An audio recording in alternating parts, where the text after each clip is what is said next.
I can't imagine that atmosphere. I think it's going to be incredible. I know Michigan fans will be there in droves. It's gonna be pretty cool. So I am looking forward to seeing the maize and blue next week, and it'll be interesting. I am. I think this will probably, as far as bowl games go, and obviously the result of it is it weighs a lot more into it. But I agree with Uncle Lou. I think this is going to be the best game. Really, even I think this game will be better than even the national championship will be, because I just think these teams are evenly matched as far as their philosophy, what they want to do, talent level, I think everything. I think even coaching staff. I think both of these coaching staffs are incredibly high level and have just shown, week in and week out that they are, elite. And I think it's going to be just one of those heavyweight fights. It'll be a good one to watch. Des, I think Since you're a little out of bounds here, not recognizing that Texas, San Antonio, and San Diego State are playing right now. You don't know what's going on in that game. Aren't That those is two true. I win-loss don't. teams? Those are two, or no, one of them. Oh, San San Diego Diego State's State 10 and might 2, I have. guess. Yeah. But I mean, That's what? Brady That's three Hope, losses right? within. Yeah, those are two pretty good teams. I only need to hear one other thing out of both Justin and Uncle Lou, and that's you both root for storied programs. The status is through the roof, but you've never experienced a national championship. Or Justin, trying to put the age together with the years, you were extremely.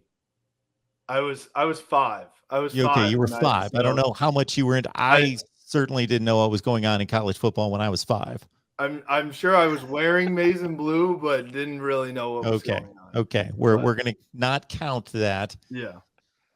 So, Uncle Lou, have you thought about it? Because, again, you got to bring up 2017, or maybe I shouldn't, but thought about what that moment is going to feel like when that trophy gets hoisted and your team has done it. Yeah, I wish we would have won it in 2017. Well, obviously I do, but that 2017 was kind of like this year for Michigan. There was no preseason expectations for Georgia to win a natty or even to make the playoffs or anything in 2017. And yes, I would love to be Alabama and wake up every January to playoff games and not have to worry about it. That would be great. But short of that, though, these magical seasons don't come around very often for a lot of teams, Georgia included. Georgia's expectations have been raised since 2017. It would have been to win it in 2017 would have been amazing.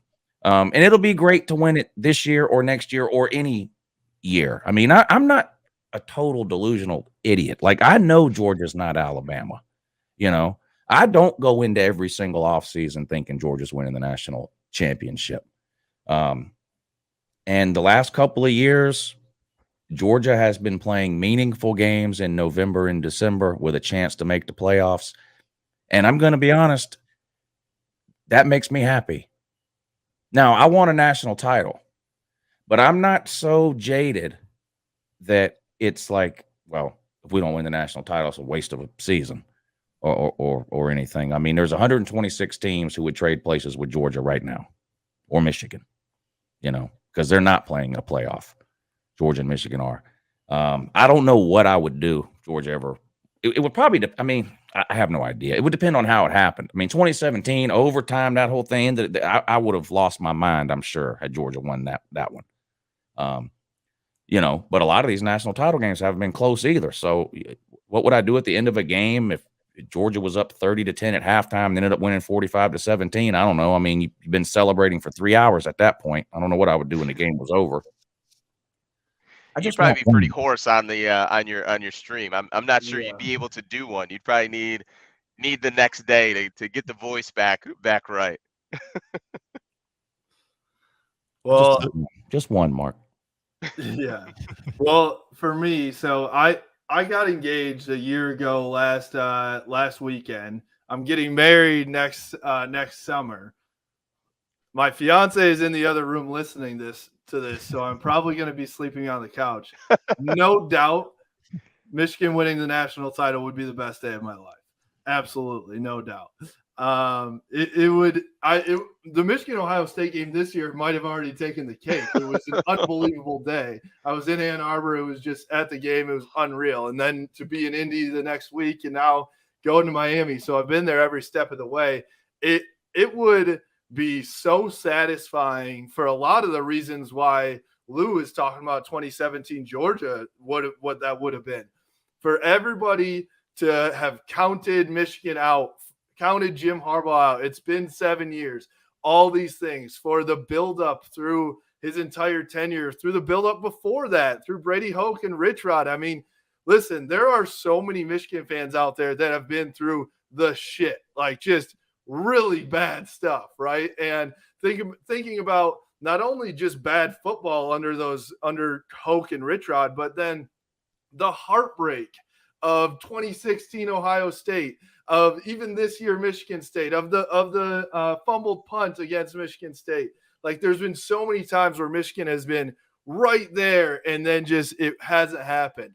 So for me and for so many Michigan fans out there, it would just be so satisfying for Jim Harbaugh and this team, because this team is also so lovable and likable. Aiden Hutchinson, how do you not love the guy? I mean, Hassan Haskins, Cade McNamara, it's just like every single guy on this team seems to be a really solid kid, and they love Michigan and all that stuff. So for all those reasons, it would be so sweet for Michigan to hoist that trophy.